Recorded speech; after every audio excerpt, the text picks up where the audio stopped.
What's up, good people? Mark Holmes here, and as always, I want to thank you all for watching, commenting, subscribing, and being part of the Joe Boo Sports Report. Without you guys, as well as you ladies, you know that this literally does not work. It is Friday afternoon, and I hope everybody tunes in tonight, 9 o'clock Eastern.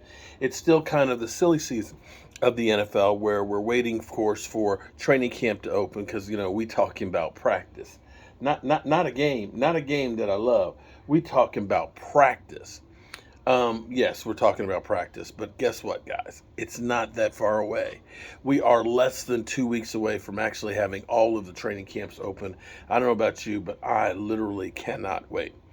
In the meantime, the Cleveland Browns are trying to figure out, will they have their quarterback in DeShaun Watson? Um, the Texans, who have been brought kicking and screaming into the debate, have now actually settled with 30 women. Now here's the part that's kind of interesting to me. I thought there was only 24 women that had brought allegations, and he already settled with 20, leaving 4. Now, unless my math is kind of messed up, where'd the other 6 come from? In the meantime, I think the NFL wants this whole thing to go away. So for the NFL to go ahead and have the Texans pay the 30 accusers, just pay them to go ahead and get a non-disclosure agreement like you tried to do before, get this thing done, get it out of the media, get it done. And I would imagine that DeShaun Watson is working on settling with the other 4 accusers. I'd say victims, accusers, with the allegations of just, I think the NFL would rather this thing just disappear and not have to deal with it. I think the whole Zeke Elliott situation, where there really were no winners in that one, the fact that the NFL spent so much time doing an investigation, over a year of dealing with that situation, they suspend Zeke Elliott after going back and forth to court and all that. They just don't want to deal with this stuff.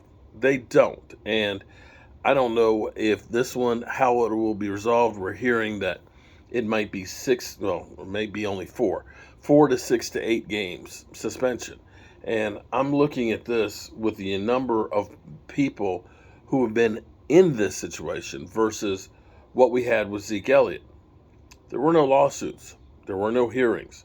There were no, other than the one accuser who the police said there's not enough there, who took it to the district attorney who said there's not enough there. This is a long ways away from what happened with Zeke, but yet we might be talking about less games. I guess in the end, it is what it's going to be. We'll see where it goes. Allegedly, the judge, nobody knows exactly how she's going to rule, and that she's not going to be rushed. And they're thinking that in the next 2 to 3 weeks, it should actually be settled by then, or at least we'll hear from the judge. Now, of course, Roger Goodell has the right of first refusal, and he can go ahead after the judge makes her statement.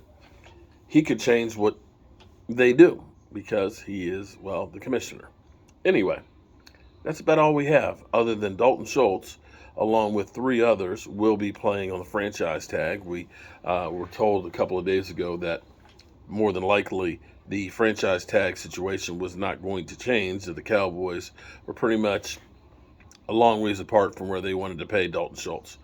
And so it is what it is. We'll see what happens. The onus is now on Dalton Schultz to have a great season, because if he has a great season, then either the Cowboys are going to pony up with a whole bunch of money or somebody else will. And with that being said, I'll catch you guys later. Peace.